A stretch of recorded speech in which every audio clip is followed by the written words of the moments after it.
पुस्तक विज्ञान भैरव तंत्र अर्थात भैरव भैरवी संवाद अथवा शिव पार्वती संवाद।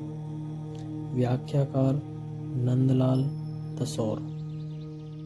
प्रकाशक रणधीर प्रकाशन, रेलवे रोड, हरिद्वार। ग्रंथ की प्राचीनता लगभग 5000 साल प्राचीन। भैरवी के प्रश्न और भैरव के 112 समाधान अथवा धारणाएं अथवा ध्यान की विधि। धारणा नंबर 31। पीनां च दुर्बलां शक्ति ध्यात्वा द्वादशगोचरे प्रविश्य हृदये ध्यायन् मुक्तः स्वातंत्र्यमाप्नुयात्। अर्थात जिन्हें भरपेट खाना पानी मिलता है तथा जो आराम तलबी जीव होते हैं, उनका शरीर तो मोटा हो ही जाता है, किंतु उनकी अक्ल भी मोटी हो जाती है। वे भोगों में ही आसक्त रहते हैं। अध्यात्म में उनकी रुचि न होने से उनकी प्राण शक्ति भी क्षीण हो जाती है। यदि वे योगाभ्यास में लग जाते हैं तो उनके शरीर का मोटापा घटने के साथ साथ उनकी प्राण शक्ति भी क्षीण होती जाती है अर्थात सूक्ष्म होती जाती है। इस सूक्ष्म प्राण शक्ति को द्वादशांत स्थान में अथवा हृदय में प्रविष्ट करके जो ध्यान करता है, वह साधक मुक्त होकर अपनी स्वाभाविक स्वातंत्र्य शक्ति को प्राप्त कर लेता है। मुक्ति का अर्थ ही है पूर्ण स्वतंत्रता। इसका अनुभव अपने वास्तविक स्वरूप को जान लेने से ही होता है। जब तक इसका ज्ञान नहीं हो जाता तब तक वह संसार में ही भटकता रहता है। स्वयं को जान लेना ही परमेश्वर को जान लेना है। दोनों एक ही चेतन के दो नाम मात्र हैं। जब साधक इस स्थिति में पहुंच जाता है तभी कोई सद्गुरु अपनी दिव्य शक्ति को उसमें प्रवाहित कर और उसे वास्तविकता का अनुभव करा देता है। यही परम ज्ञान की स्थिति है। धारणा नंबर 32। भुवनाध्वाधिरूपेण चिंतायेत् क्रमशोऽखिलं स्थूल सूक्ष्म परस्थित्या यावदन्ते मनोलयः। अर्थात तंत्र शास्त्र में 6 अध्व माने गए हैं जो सूक्ष्म से स्थूल की ओर जाकर जगत का रूप लेते हैं। 6 अध्व हैं भुवन, तत्व, कला, मंत्र, पद और वर्ण। सूक्ष्म है, इनसे पद व मंत्र बनते हैं। इसी प्रकार कला सूक्ष्म है तथा इसी से तत्व व भुवन की रचना होती है जो स्थूल रूप है। इस प्रकार यह सारा जगत सूक्ष्म और पर रूप में विद्यमान है। योगी इस पर चलकर सूक्ष्म का चिंतन करे तथा सूक्ष्म से भी पर स्वरूप का चिंतन करता हुआ उसी में अपने को विलीन कर दे। यही सारा विश्व, उस विश्व और विश्वात्मक उस परब्रह्म की क्रिया शक्ति का विस्तार है। यह सप्त ब्रह्म ही 6 अध्व रूप होता है। अतः पर ही सूक्ष्म में तथा सूक्ष्म ही स्थूल में विद्यमान रहता है। व्याप्य व्यापक भाव से व्यापक व्याप्य रहता है।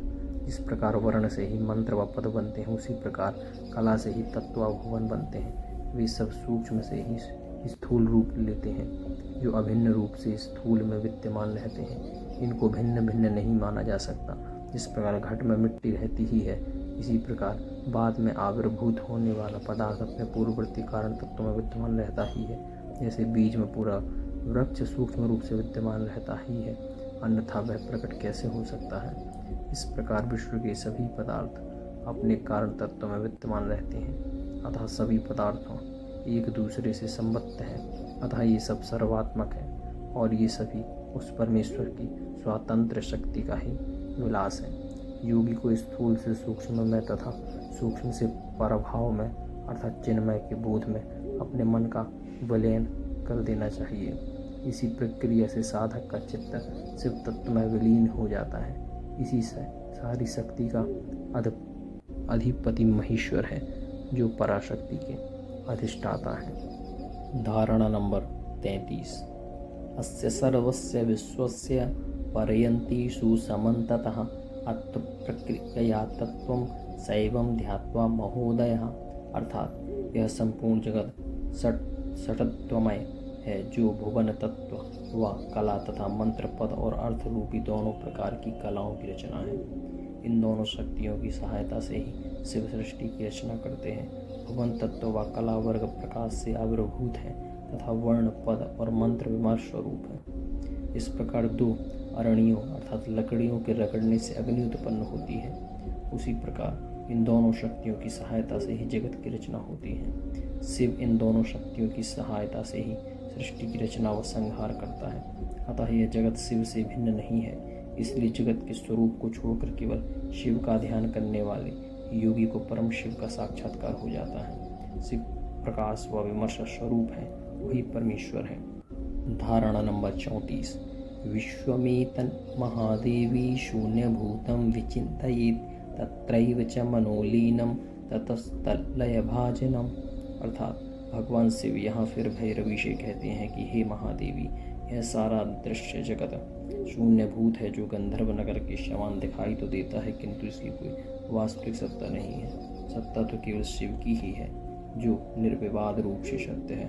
अन्य सभी मिथ्या व कल्पना मात्र है, इसे भ्रमवश सत्य मान लिया जाता है। वास्तव में यह शून्य स्वरूप है, कुछ भी नहीं है, असत स्वरूप है। मन को इसी प्रकार की भावना में लीन कर देना चाहिए।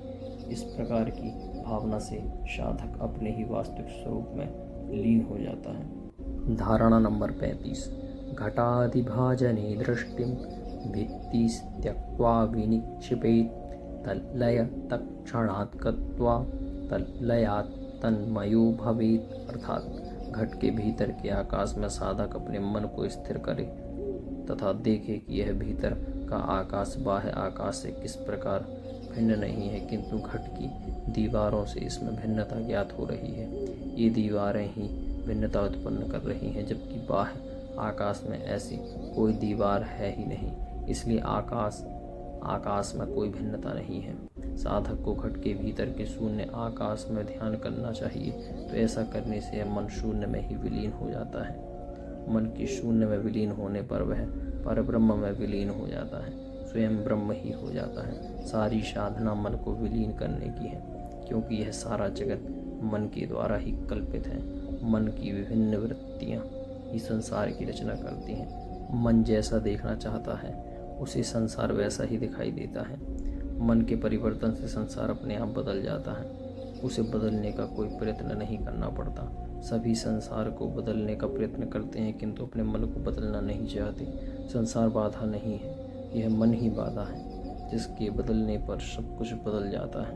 मनुष्य ब्रह्म ही है, किंतु इस मन के कारण उसे जगत दिखाई दे रहा है, ब्रह्म नहीं दिखाई देता।